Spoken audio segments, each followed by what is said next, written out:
बीड जिल्ह्यात पिस्तुलांचं थैमान असल्याचा आरोप अंजली दमानिया यांनी केला आहे। बीड जिल्ह्यात तब्बल 1222 शस्त्र परवानाधारक असल्याची माहिती एक्सपोस्ट करत दमानिया यांनी माहिती दिली। इतक्या प्रचंड प्रमाणात शस्त्र परवाने का देण्यात आले, कुणाचा वरद हस्त आहे असा सवालही त्यांनी उपस्थित केला। वाल्मिक कराड या व्यक्तीसोबत असणारे कैलास फड यांच्याकडे परवाना नसताना त्यांनी गोळीबार केल्याचा आरोपही दमानिया यांनी केला।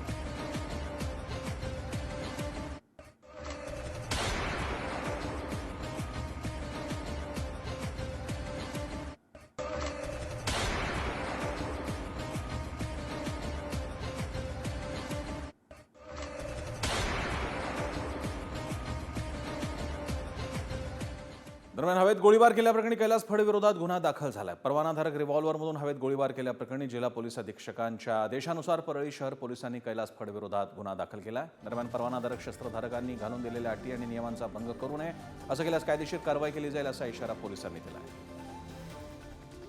शस्त्रधारक यांना आम्ही एक